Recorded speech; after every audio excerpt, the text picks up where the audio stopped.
Hai, Assalamualaikum warahmatullahi wabarakatuh. Welcome back to Crystallography and Bonding in Solid course. Previously, we have learned on rotation and how to draw the illustration for rotation operation.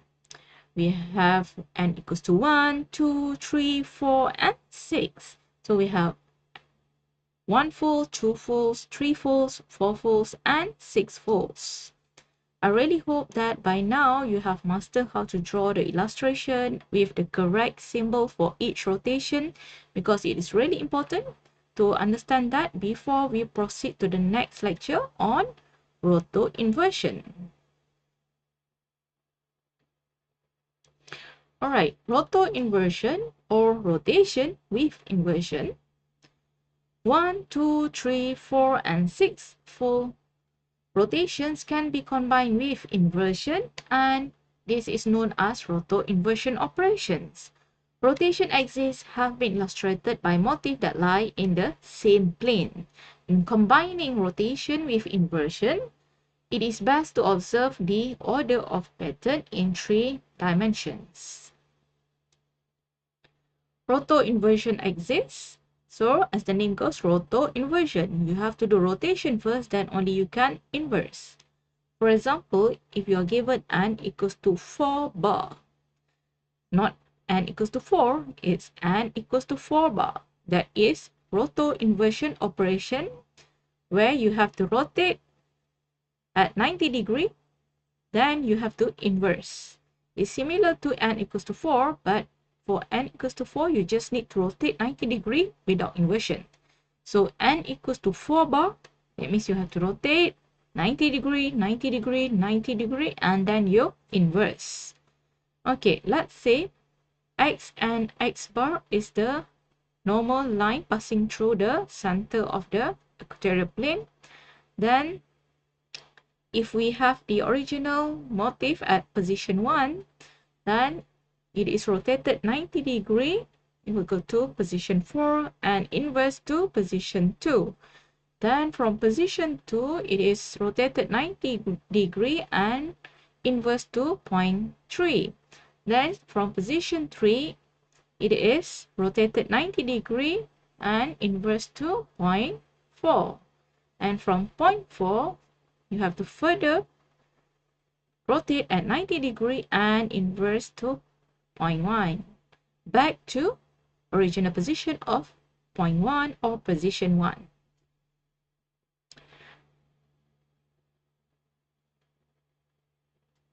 Thus, if we do this compound operation about a point 4 times, it will get back to the original position. This is the example of 4 full roto inversion axis, as we seen in the previous figure. So crystal possess 1, 2, 3, 4, and 6 full inversion axis, which we will see later on. Let's look at n equals to 1 bar. Okay, that means you have to rotate at 360 degree and then inverse. Okay, for roto inversion, as we say, it is best to illustrate in 3D. So you have to draw a globe here, big circle of globe. Then you must have a line passing through the center of the globe. Then you need a plane of equatorial. Then only you can start to draw the original motif here. So for n equals to 1 bar, that means it has to be rotated 360 degree. So because it's 360 degree, that means the rotated motif and original motif will fall at the same point. Then from this point, you inverse. So inverse, you must pass by the center here, and the inverse point is here. You haven't finished yet. Okay, we need to project this inverted motif and also the original motif to the plane of equatorial here. Okay, because it's in 3D, so you have to project the below motif here to the equatorial plane, and the top motif here also to the equatorial plane. Finally, you will get this equatorial plane in 2D. So you can just draw this equatorial plane as your final roto inversion operation for n equals to 1 bar. The previous figure illustrates the combination of symmetry operation in one full roto inversion. Is also symbolized as 1 bar. Okay, don't forget to put the bar to differentiate between roto inversion and rotation operation. Okay, the original motif is rotated 360 degrees so that it returns to its original position and is then inverted through a center. Like we said just now, it's inverted through the center. Then, this combination of operation produce the same result as the presence of center of symmetry. Therefore, 1 bar operation is also referred as center of symmetry. This figure illustrates how the three-dimensional arrangement of the motif comma appears when projected on 2D equatorial plane of the globe. So this is the above, which is the original motif. Then the below one, we have the operated motif, the one that has undergone roto inversion operation, this one. Roto inversion operation for 2 bar, 3 bar, 4 bar, and 6 bar. So we have for 2 bar, operation is equivalent to the operation of a mirror plane coincident with the equatorial plane of the globe, while 3 bar operation is equivalent of 3-fold rotation axis and inversion, which is the same as 3-fold rotation and center of symmetry. Then we have 4 bar operation is not resolvable into other operation, and as such this operation is very unique. Then we have 6 bar operation is equivalent to a 3-fold axis of a rotation with a mirror plane perpendicular to the rotation axis.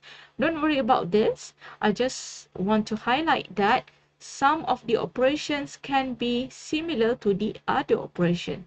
Therefore, you have to draw clearly the illustration and also label everything clearly, the symbols and the number of folds given, everything should be representable on the figure or the illustration.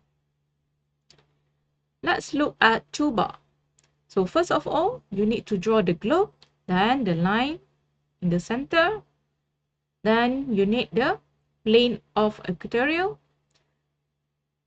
Next, your original motif for 2 bar, that means you have to rotate 180 degree, right? Then this is your rotated motif and you have to inverse your motif. So you get here after passing through the center. So this is the inverted motif. Still, you haven't done yet. You have to project both motif to the plane of equatorial.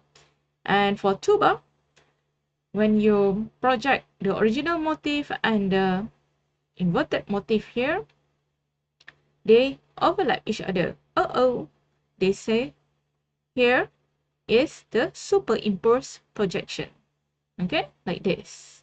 So this is the plane of equatorial and this is your 2 bar operation.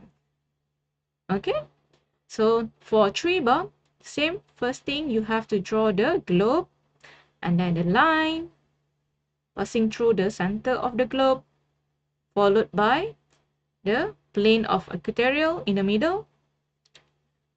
Then you can start with your original motif here. For 3 bar, that means you have to rotate 120 degree 3 times. 120, 120, and 120. Then you come back to the original motif. So you have 3 points now. And all these 3 points you need to inverse by passing it through the center. Okay, so you get another 3 points below, 3 points on the top part. Okay, next you need to project all these points to the plane of equatorial. Then you have to draw the 2D of your plane of equatorial. Okay, for this case, if you realize the plane of equatorial, you can either draw solid line or dotted line, doesn't matter, but the motif on top should be solid line and the motif from below should be dotted line. Okay, it's more important to draw the motif top solid line, below dotted line.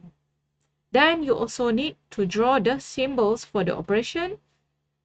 If you remember, for n equals to 3, rotation at 120 degree, the symbol is a solid triangle. But for 3 bar, it's not solid triangle. It is still triangle, but it has holes in the middle. So that is 3 bar.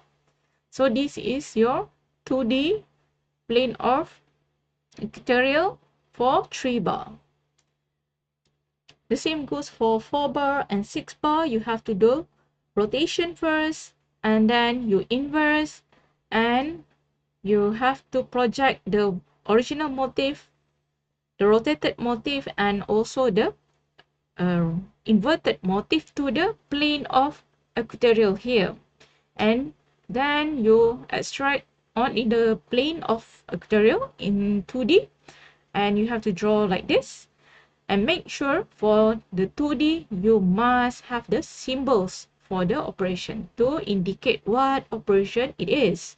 So by looking at this, I can easily tell, oh, it is 4 bar. It is not 4. Okay, it is 4 bar. By looking at the symbols. Then make sure your motifs are correctly projected. Okay, the same goes for 6 bar. Okay, for 6 bar, they actually superimpose each other when you project the rotated motif as to the plane of equatorial and the inverted motif to the plane of equatorial. If you don't trust me, you can try to draw step by step until you get to this 2D plane of equatorial. Okay, so I hope you will learn how to draw this. Is really important in crystallography and bonding in solid course. You need to master this illustration. Okay, so till then we will stop here and we shall continue in the next lecture shortly.